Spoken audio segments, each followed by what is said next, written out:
Hello students, welcome to my channel. So student, जैसा कि मैं आपके बीए सेकेंड सेमेस्टर की जो हिंदी है, कार्यालयी हिंदी और कंप्यूटर, तो उसको मैंने स्टार्ट कर दिया है पढ़ाना और आपकी लगभग 6 यूनिट तक मैं पूरा कंप्लीट करा ली हूँ। और जो आपकी यूनिट नंबर 7 है उसको आज हम स्टार्ट कर रहे हैं। देखिए स्टूडेंट्स, जो आपकी यूनिट है, यूनिट नंबर 7, इसका क्या नाम है? हिंदी भाषा और ई शिक्षण। तो देखिए, हिंदी भाषा का मतलब ये हुआ कि हिंदी भाषा को भारत में और विश्व में किस माध्यम से और किस उद्देश्य से पढ़ा जा रहा है, किस तरह से समझा जा रहा है। और ई शिक्षण का मतलब ये है कि ये जो आज के टाइम में ऑनलाइन स्टडी हो रही है और कोविड-19 के आने के बाद भी ऑनलाइन स्टडी हो रही थी क्योंकि स्कूल कॉलेज भी बंद थे। तो आपके इस यूनिट के अंदर आपको यही सारी चीजें पढ़ना है। तो सबसे पहले आपको पढ़ना है हिंदी भाषा शिक्षण, कि हिंदी भाषा किस तरह से भारत में और विश्व में समझी जा रही है। देखिए, हिंदी भारत की राजभाषा और संपर्क भाषा है। देखिए स्टूडेंट, जो हिंदी है, हिंदी भाषा जो है वो भारत की राजभाषा है और संपर्क भाषा है। और भारत में लोग हिंदी भाषा बोलते हैं, लेकिन भारत में अभी बहुत से ऐसे राज्य हैं जहाँ पर हिंदी भाषा वहाँ की मातृभाषा नहीं है। भारत एक बहुभाषिक देश है, यहाँ विविध प्रकार की भाषाओं का प्रयोग होता है। देखिए, भारत क्या एक बहुभाषी का मतलब ये है कि पूरे भारत में सिर्फ हिंदी भाषा नहीं बोली जाती। उत्तर भारत में ज्यादा हिंदी भाषा का यूज किया जाता है। उसके अलावा साउथ इंडिया में देख लीजिए, वहाँ पे दूसरी भाषा बोली जाती है। और पंजाब में देख लीजिए, पंजाबी बोली जाती है। इस तरह से बंगाल में बंगाली बोली जाती है। तो इस तरह से आप देख सकते हैं भारत में बहुत सारी भाषाओं का यूज किया जाता है। इसीलिए उत्तर भारत में प्रथम भाषा होने के साथ साथ देश के अनेक राज्यों में हिंदी की स्थिति द्वितीय भाषा और कुछ राज्यों में तृतीय भाषा की है। देखिए, इसीलिए उत्तर भारत में जो हिंदी है, हिंदी भाषा पहले स्थान पर है, क्योंकि उत्तर भारत में हिंदी भाषा बोली जाती है। और अभी भारत के बहुत से राज्यों में हिंदी भाषा की स्थिति द्वितीय स्थान पर है, क्योंकि वहाँ पे बोले जाने वाली भाषा है, दिल्ली पे बोली जाने वाली भाषा, वो हिंदी नहीं है, वो दूसरे स्थान पर हिंदी को सीखते हैं। और कुछ राज्य ऐसे भी हैं जहाँ पर हिंदी वहाँ की तृतीय भाषा है, यानी 3rd नंबर पर आती है। इसके अतिरिक्त विश्व के अनेक देशों के विद्यार्थी भी हिंदी सीखते हैं। देखिए स्टूडेंट्स, आज अब विश्व के बहुत सारे देशों में हिंदी भाषा भी पढ़ाई जा रही है, इसलिए अनेक देशों में भी हिंदी भाषा को सीखा जा रहा है। इन सभी रूपों में हिंदी का शिक्षण हिंदी भाषा शिक्षण है। तो देखिए, इन सभी रूपों में हिंदी भाषा का शिक्षण यानी हिंदी भाषा क्या है? पढ़ी जा रही है, पढ़ाई जा रही है। तो इस तरह से आप लोग समझ सकते हैं कि उत्तर भारत में जो हिंदी है वो प्रथम भाषा है और किसी राज्य में सेकेंड है यानी द्वितीय है, किसी राज्य में तृतीय है। और उसके अलावा विश्व में भी सीखी जा रही है। अतः हिंदी भाषा शिक्षण को निम्नलिखित रूपों में समझ सकते हैं। देखिए, हिंदी भाषा शिक्षण। देखिए, शिक्षण का क्या मतलब होता है, आप ये समझिए। शिक्षण का मतलब होता है ना, देखिए, एक शिक्षक है यानी एक टीचर है और विद्यार्थी है, उन दोनों के बीच में किसी भी माध्यम से जो मतलब ज्ञान को आदान प्रदान किया जाता है, शिक्षक टीचर जो बच्चों को पढ़ाते हैं किसी भी माध्यम से, वही शिक्षण होता है। तो देखिए, हिंदी भाषा शिक्षण को निम्नलिखित किन किन रूपों में हम समझ सकते हैं। पहला है प्रथम भाषा के रूप में हिंदी शिक्षण, यानी उत्तर भारत में प्रथम भाषा के रूप में हिंदी शिक्षण है और कहीं पर द्वितीय और तृतीय भाषा के रूप में हिंदी शिक्षण और विदेशी भाषा के रूप में हिंदी शिक्षण। विदेशी भाषा का मतलब ये कि भारत के अलावा जितने भी विदेशी देशों में, यानी इस विदेशी भाषा का मतलब ये हुआ स्टूडेंट्स कि भारत के अलावा विश्व के जिन भी देशों में हिंदी भाषा को सिखाया जा रहा है, पढ़ाया जा रहा है, तो उनके लिए हिंदी भाषा क्या है? एक विदेशी भाषा है। तो विदेशी भाषा के रूप में हिंदी सीखी जा रही है। प्रथम भाषा के रूप में हिंदी शिक्षण हिंदी भाषी क्षेत्रों में किया जाता है। देखिए, प्रथम भाषा के रूप में हिंदी का शिक्षण कहाँ किया जाता है? हिंदी भाषी क्षेत्रों में किया जाता है, जहाँ पर हिंदी बोला जाता है। देखिए स्टूडेंट, अगर उत्तर भारत की बात करें तो यहाँ पर हिंदी ज़्यादा बोली जाती है। तो यहाँ के लोगों को हिंदी एकदम स्टार्ट से नहीं सिखानी पड़ती है, क्योंकि वो तो हिंदी उनकी भाषा ही है, वो हिंदी बोलते हैं और उसको आसानी से समझ भी जाते हैं। इन क्षेत्रों में किसी न किसी रूप में हिंदी का व्यवहार होता ही है। इसीलिए हिंदी के औपचारिक और साहित्यिक स्वरूप का ही शिक्षण किया जाता है। जैसे ही स्टूडेंट देखिए, हम हैं, आप हैं, ये जो आप हिंदी पढ़ रहे हैं, मैं आपको पढ़ा रही हूँ, तो ये क्या है, आप लोग कार्यालय हिंदी पढ़ रहे हैं, तो एक औपचारिक भाषा के रूप में आप लोग हिंदी को पढ़ रहे हैं। आप लोग इसको पढ़ के आसानी से समझ भी सकते हैं। इसको आपको एकदम स्टार्ट से समझने की जरूरत नहीं है ना, बिल्कुल भी नहीं है, क्योंकि हिंदी हमारी भाषा है, तो इसलिए ये हमारी प्रथम भाषा है। तो देखिए, भाषा कौशल की दृष्टि से केवल पढ़ना और लिखना कौशलों का शिक्षण ही अपेक्षित होता है। द्वितीय और तृतीय भाषा के रूप में हिंदी सिखाने के लिए अधिक प्रयास की आवश्यकता पड़ती है।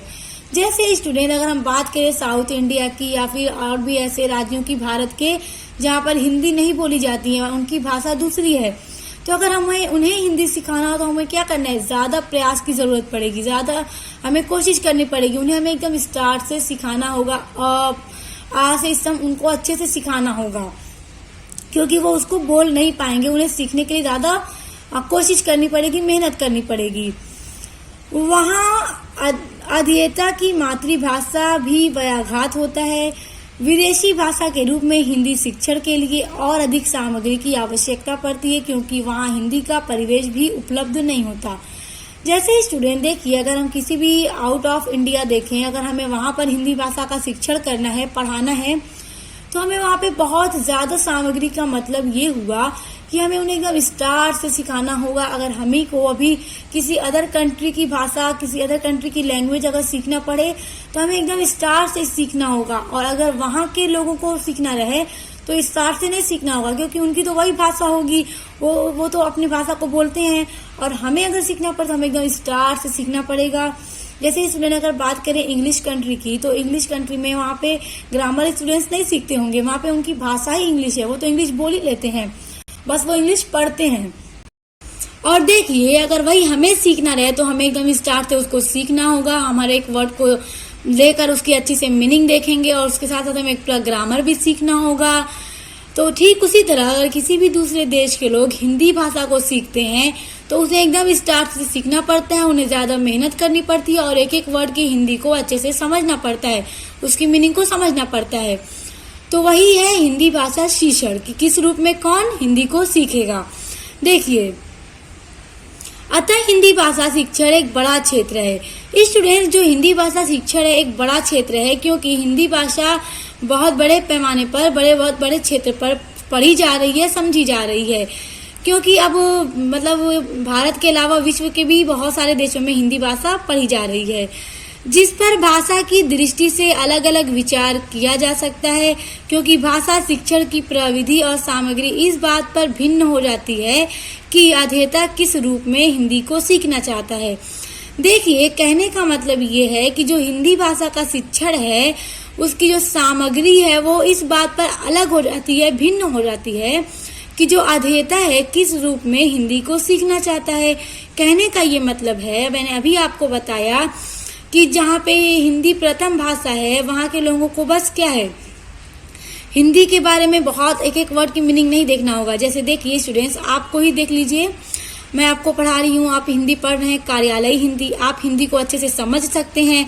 आपको हिंदी का एक एक वर्ड का मीनिंग बताना नहीं पड़ेगा कि उद्देश्य का क्या मतलब है, महत्वपूर्ण का क्या मतलब है, ये सब तो आप जानते ही हैं। आप हिंदी को एक कार्यालय हिंदी और कंप्यूटर के रूप में पढ़ रहे हैं, और जो द्वितीय और तृतीय भाषा के रूप में जो हिंदी को पढ़ रहे हैं उनको एकदम स्टार्ट से पढ़ना और समझना होगा, क्योंकि हिंदी उनकी मातृभाषा नहीं है। और जो विदेशी भाषा के रूप में जो हिंदी को पढ़ रहे हैं उनको तो और स्टार्ट से और मेहनत से पढ़ना होगा, तो उनको और मेहनत करनी होगी हिंदी को पढ़ने और समझने के लिए। तो कहने का मतलब यही है कि इस बात पर हिंदी की जो सामग्री है वो भिन्न हो जाती है कि अध्येता किस रूप में हिंदी को सीखना चाहता है। तो यही हिंदी भाषा शिक्षण है। अगर आपसे पेपर में पूछ दे कि हिंदी भाषा शिक्षण क्या है, विस्तार में बताइए, तो आप इन्हीं सब चीजों को अच्छे से लिख दीजिएगा, आपको बहुत अच्छे मार्क्स मिल जाएंगे। देखिए, अब है आपका ई शिक्षण। ई शिक्षण को कहते हैं ई लर्निंग, यानी किस माध्यम से शिक्षा दी जाएगी, इसका मतलब यही होता है। देखिए, ई शिक्षा से पहले क्या मतलब है, ई शिक्षा होता क्या है, इसको समझ लीजिए कि ई शिक्षण क्या होता है। देखिए, ई शिक्षा का मतलब ये है कि अपने स्थान पर ही इंटरनेट व अन्य संचार उपकरणों की सहायता से प्राप्त की जाने वाली शिक्षा से है। यानी आप जो इंटरनेट से शिक्षा प्राप्त कर लेते हैं, आप ऑनलाइन जो क्लास चलती है उसके द्वारा भी शिक्षा प्राप्त करते हैं। ई शिक्षा के ना बहुत तरह के रूप हैं, जैसे देखिए जिसमें वेब आधारित लर्निंग, मोबाइल आधारित लर्निंग या फिर कंप्यूटर आधारित लर्निंग और वर्चुअल क्लासरूम आदि है। क्योंकि आप क्लासरूम में भी पढ़ते हैं तो क्या है, आप वहाँ पे अच्छे से देखते हैं, पढ़ते हैं। ये क्या है, एक माध्यम ही है शिक्षा देने का कि किस माध्यम से शिक्षा दी जाएगी, चाहे ऑनलाइन या कंप्यूटर पर और या फिर क्लासरूम, ये सब माध्यम है।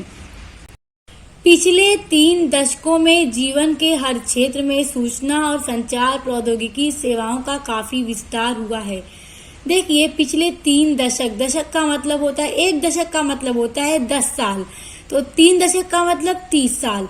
तो पिछले 3 दशकों यानी 30 सालों से जीवन का जो लाइफ का हर एक क्षेत्र है, हर एक फील्ड में सूचना का और संचार का जो प्रौद्योगिकी सेवा है वो काफी तेजी से विस्तार हुआ है। क्योंकि आप लोग देख सकते हैं सब कम्युनिकेशन करने के लिए तरह तरह के सोशल मीडिया ऐप्स हैं और टेक्नोलॉजी बढ़ती ही चली जा रही है दिन ब दिन। शिक्षा के क्षेत्र में भी इसका अपवाद नहीं है, यानी शिक्षा के क्षेत्र में भी बहुत तेजी से टेक्नोलॉजी क्या है, बढ़ रही है। प्राचीन गुरुकुल तथा आश्रम की वाचिक परंपरा से होते हुए शिक्षा ने अनेक सोपान तय किए हैं। देखिए प्राचीन गुरुकुल यानी पहले के टाइम में क्या था, आश्रम हुआ करता था जहाँ पे पढ़ाई हुआ करती थी, गुरु होते थे, और वहां से लेके अब देख बहुत सारे तरह के मतलब सोपान तय किए हैं।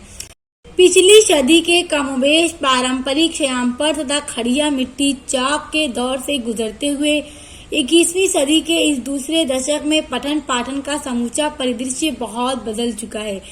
देखिए स्टूडेंट्स, पिछली सदी के कमोबेश प्रारंभिक श्यामपट यानी कि जो ब्लैक बोर्ड हुआ करता था, खड़िया मिट्टी यानी चौक होता था, अभी भी बहुत सारे स्कूल्स में ब्लैक बोर्ड होता है और चौक भी होता है। लेकिन अगर देखा जाए तो अब ज्यादातर व्हाइट बोर्ड होता है और मार्कर का ही यूज होता है। लेकिन फिर भी बहुत से स्कूलों में अभी ये ब्लैक बोर्ड और चौक वाला सिस्टम है। तो यहाँ पे बस कहने का ये मतलब है कि इस दौर से होते हुए मतलब कितना आगे बदल चुका है जमाना, क्या है, बहुत बदल गया है। मतलब पठन पाठन का मतलब पढ़ाई का जो पठन पाठन का जो जरिया है, क्षेत्र है, वो बहुत ज्यादा बदल चुका है। आज की स्कूली शिक्षा नवयुगीन साधनों तथा युक्तियों से सुसज्जित होती जा रही है। देखिए जो आज की स्कूली शिक्षा है, आज के स्कूलों में क्या है, व्हाइट बोर्ड होते हैं, ब्लैक और ब्लू मार्कर यूज होते हैं। और क्या था, पहले एकदम पहले क्या था, आश्रम होता था, गुरु होते थे, और अब व्हाइट बोर्ड हो गया, ब्लैक बोर्ड हट गया, चौक हट गया, अब सीधे क्या है, मार्कर का यूज होता है। लेकिन फिर भी स्टूडेंट, मैंने आपको बताया ना कि अभी बहुत सारे स्कूलों में ब्लैक बोर्ड और चौक यूज हो रहा है। तो धीरे धीरे क्या है कि ये सब चीजें क्या है, बदलती जा रही हैं। साधारण ब्लैक बोर्ड की जगह स्मार्ट बोर्ड ने ले ली है, यानी जो पहले जो साधारण ब्लैक बोर्ड था अब उसकी जगह क्या स्मार्ट बोर्ड है, क्योंकि अब टच वाला बोर्ड भी यूज हो रहा है। तथा विविध प्रकार के मार्कर पेन ने खड़िया मिट्टी चौक का स्थान ले लिया है। देखिए और तरह तरह के मार्कर हैं जो खड़िया मिट्टी का जगह ले लिया है। इंगित करने के लिए इस्तेमाल होने वाली जो स्टिक थी उसकी जगह किसने ले ली, लेजर पॉइंटर ने ले ली है। स्लाइड प्रोजेक्टर तथा एलसीडी प्रोजेक्टर अब हर कक्षा की अनिवार्य आवश्यकता बनते जा रहे हैं। देखिए स्लाइड प्रोजेक्टर और एलसीडी प्रोजेक्टर भी अब क्लासरूम में ज्यादातर देखने को मिल रहे हैं, जिसपे क्या है, इमेजेस हैं और फोटोज हैं। किसी भी टॉपिक पर अगर टीचर समझाते हैं तो उतना समझ नहीं आता है, अगर उसी को पर्दे पर लगाकर दिखाकर समझाएंगे तो स्टूडेंट्स को समझने में और आसानी हो जाती है, वो और इजीली समझ जाते हैं। और जो एलसीडी प्रोजेक्टर है स्टूडेंट, वो क्या है, एलसीडी प्रोजेक्टर एक ऐसा टाइप है जिसका इस्तेमाल डिस्प्लेइंग। और देखिए स्टूडेंट, जो एलसीडी प्रोजेक्टर है वो क्या है, वो एक ऐसा वीडियो प्रोजेक्टर होता है जिसका इस्तेमाल डिस्प्लेइंग वीडियो, इमेज और कंप्यूटर डेटा को स्क्रीन में या दूसरे फ्लैट सरफेस में शो करने के लिए इस्तेमाल किया जाता है। और ये जो एलसीडी प्रोजेक्टर है वो स्लाइड प्रोजेक्टर या ओवरहेड प्रोजेक्टर का मॉडर्न वर्जन होता है। तो आजकल क्लासों में, बड़े बड़े यूनिवर्सिटीज में और बड़े बड़े स्कूलों में ये सब चीजें अभी क्लासरूम में होती हैं, जहाँ पे स्टूडेंट्स को समझाने के लिए कोई भी टॉपिक पर उसकी पिक्चर बोर्ड पर ही मतलब पर्दे पर लगा के दिखाई जाती है, अच्छे से समझाया जाता है, जिससे क्या और आसानी से स्टूडेंट्स उसको समझ पाते हैं। देखिए शिक्षा में दृश्य श्रव्य प्रणाली का प्रचलन उत्तरोत्तर बढ़ता जा रहा है। देखिए स्टूडेंट, दृश्य श्रव्य प्रणाली का क्या मतलब होता है। जैसे कह लीजिए ऑडियो विजुअल। ऑडियो विजुअल ऐसा मतलब, इसका मतलब ये हुआ कि ऐसी शिक्षण सामग्री जिसमें छात्र सुन भी सकते हैं और आंखों से देख भी सकते हैं। जैसे आंख एवं कान दोनों का ही साथ उपयोग हो सके। जैसे टेलीविजन, टेलीविजन पर क्या है, आप कोई भी चीज देखते हैं तो उसको देख भी सकते हैं, उसको सुन भी सकते हैं, तो वो क्या है, वो ऑडियो विजुअल है। अगर आप क्लासरूम में हैं और आपकी टीचर आपको पढ़ा रही हैं तो आप क्या है, टीचर को देख भी सकते हैं और जो चीजें वो पढ़ा रही हैं आप उनको सुन भी सकते हैं। तो क्या है, जो ब्लैक बोर्ड पे वो फिगर बना रही हैं, कुछ लिख रही हैं, तो आप उनको देख भी सकते हैं, वो बोल रही हैं, बता रही हैं, उसको सुन सकते हैं। तो क्या ये सब ऑडियो विजुअल है। और जैसे कि देखिए फिल्म प्रोजेक्टर हो गया, पर्दे पर कुछ दिखाया जा रहा है जिसमें ध्वनि भी हो, यानी कि उसमें आवाज हो। पर्दे पर कोई आपको वीडियो दिखाई जा रही है जो इसमें आवाज भी हो, समझा रही है टीचर आपको, तो इससे क्या है, ये सब ऑडियो विजुअल उसी को कहते हैं। उसको हिंदी में क्या कहते हैं, दृश्य श्रव्य प्रणाली कहते हैं। तो आज के टाइम में इसका भी बहुत ज्यादा क्लासरूम में यूज होने लगा है, जिससे स्टूडेंट्स क्या है, बहुत आसानी से चीजों को समझ लेते हैं। जैसे स्टूडेंट्स देख लीजिए, यूट्यूब भी एक ऐसा ही प्लेटफॉर्म है। जैसे मान लीजिए मैं आपको अभी पढ़ा रही हूँ, तो आप क्या है, टॉपिक को अपने देख भी रहे हैं, जो आपको पढ़ना है मैं आपको बता रही हूँ, आप मुझे सुन भी रहे हैं, तो ये भी क्या है, ये भी ऑडियो विजुअल है। तो देखिए स्टूडेंट, ऑडियो विजुअल यानी जो दृश्य श्रव्य है उसके बहुत से प्रकार हैं। देखिए स्टूडेंट, दृश्य का मतलब है विजुअल होना, यानी आपको दिखाई दे रहा है, और श्रव्य का मतलब ऑडियो, यानी आप बस सुन रहे हैं। और जब यही दोनों मिल जाता है तो ऑडियो विजुअल हो जाता है, यानी दिखता भी है, सुनाई भी देता है। तो देखिए इन दोनों का मैं आपको बहुत अच्छा एग्जाम्पल देती हूँ। जैसे देखिए, दृश्य का मतलब हुआ दिख रहा है, तो दृश्य का बहुत अच्छा एग्जाम्पल है। जैसे देखिए मॉडल है, कोई आपकी टीचर कोई मॉडल लाई है, आपको उसको दिखा के बता रही है, तो आप मॉडल को देख रहे हैं और उसके द्वारा समझ रहे हैं। या फिर श्यामपट्ट हो गया, यानी ब्लैक बोर्ड, ब्लैक बोर्ड पे कोई फिगर बना दिया, आप उसको देख रहे हैं, उसके थ्रू वो आपको बता रही हैं। या ओवरहेड प्रोजेक्टर हो गया, या कोई चार्ट है उस पर कोई फिगर बना है, तो क्या आप बस देख सकते हैं, देख कर उसको समझने की कोशिश करेंगे। और श्रव्य है, श्रव्य क्या मतलब सिर्फ सुनना। जैसे कि रेडियो है, टेप रिकॉर्डर है, ग्रामोफोन है, इसमें आपको बस सुनाई देगा कोई भी टॉपिक, कोई भी बात, और दृश्य में आपको सिर्फ दिखाई देगा। और जब ये दोनों मिलते हैं तो क्या होता है, दृश्य श्रव्य हो जाता है, यानी ऑडियो विजुअल। तो इन दोनों का मिलाकर एक एग्जाम्पल है, देखिए जैसे कि टेलीविजन है, वीडियो है, कंप्यूटर है आदि। चलचित्र हैं, जैसे कि कंप्यूटर पर आप कोई भी चीज देखेंगे तो आप देख भी रहे हैं, सुन भी रहे हैं। जैसे मैं आपको यूट्यूब पर यहाँ वीडियो पढ़ा रही हूँ, आप मुझे सुन भी रहे हैं, अपने टॉपिक को देख भी रहे हैं, ये भी ऑडियो विजुअल है। टेलीविजन पे आप कोई मूवी देख रहे हैं, कोई सॉन्ग देख रहे हैं, आप देख भी रहे हैं, सुन भी रहे हैं, वो भी ऑडियो विजुअल है। तो आपको आई होप कि ऑडियो विजुअल क्या है बहुत अच्छे से समझ में आ गया होगा। सुगम तथा बेहतर प्रस्तुतिकरण के लिए टच स्क्रीन वाले बोर्ड अब स्कूलों में इस्तेमाल किए जा रहे हैं। देखिए स्टूडेंट्स, आप लोग जानते ही होंगे आजकल टच स्क्रीन वाला बोर्ड यूज हो रहा है। ये क्यों यूज हो रहा है, ताकि कोई भी टॉपिक जिस पर पढ़ाई की जा रही है, जिसको स्टूडेंट को बताया जा रहा है, तो उसका बहुत अच्छे से समझाया जा सके। शिक्षा प्रणाली के तौर तरीके में बहुत तेजी से बदलाव हो रहा है। देखिए शिक्षा प्रणाली का जो तरीका है उसमें बहुत तेजी से बदलाव हो रहा है। आप लोग देख सकते हैं, ब्लैक बोर्ड से, चॉक से होते हुए कहाँ अब स्क्रीन टच वाले बोर्ड आने लगे।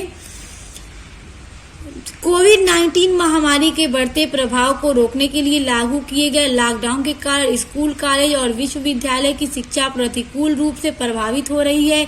परिणाम स्वरूप शिक्षा अब तेजी से ई शिक्षा की ओर अग्रसर हो रही है। देखिए स्टूडेंट्स, जब कोविड-19 महामारी बढ़ रही थी तब क्या था, लॉकडाउन की वजह से स्कूल, कॉलेज, यूनिवर्सिटीज बंद थी, जिसकी वजह से क्या था, इस पढ़ाई सब स्टूडेंट्स की रुक गई थी। तो इस वजह से क्या हुआ, उस टाइम परिणाम स्वरूप शिक्षा, ई शिक्षा का मतलब ये हुआ कि ई लर्निंग की तरफ बढ़ रही, यानी ऑनलाइन स्टडी होने लगी। ऑनलाइन स्टडी के ऑनलाइन क्लास चलने लगी, जिससे क्या है, ताकि स्टूडेंट्स की पढ़ाई का नुकसान ना हो, एजुकेशन लॉस ना हो, आप आसानी से पढ़ सके। देखिए स्टूडेंट्स, ई शिक्षा की ओर बढ़ने लगी है एजुकेशन, यानी कि आप अगर घर पर भी रहें, आपकी ऑनलाइन क्लास चलती है, तो आप घर पर बैठे ही अपनी क्लास ज्वाइन कर सकते हैं और अपने टॉपिक को, जो भी मैम आज कवर करा रही हैं, आप उसको पढ़ सकते हैं। तो देखिए स्टूडेंट, ई शिक्षा का मतलब यही है कि किस माध्यम से पढ़ाई की जाए, कि पहले आश्रम स्कूल में श्यामपट्ट और ब्लैक बोर्ड और चौक, फिर स्मार्ट बोर्ड आ गया, मार्कर आ गए, फिर स्क्रीन टच वाले बोर्ड आ गए, और अब ऑनलाइन शिक्षा, अब ऑनलाइन स्टडी होने लगी। तो ये सब क्या है, ये सब धीरे धीरे और भी ज्यादा आगे बढ़ता चला जा रहा है, इस शिक्षण बढ़ता जा रहा है। स्टूडेंट की पढ़ाई अब लॉस भी नहीं होती है, वो आसानी से अपने ऑनलाइन के द्वारा अपनी पढ़ाई को जारी भी रख लेते हैं और हर एक चीज को पढ़ भी लेते हैं। तो स्टूडेंट यही मतलब है कि पढ़ाई किस तरह से कहाँ तक पहुंच गई, मतलब पठन पाठन का जो कार्य है उसमें भी कितना ज्यादा बदलाव आ गए हैं। तो आई होप कि आपको ई शिक्षण क्या है वो भी बहुत अच्छे से समझ में आ गया होगा।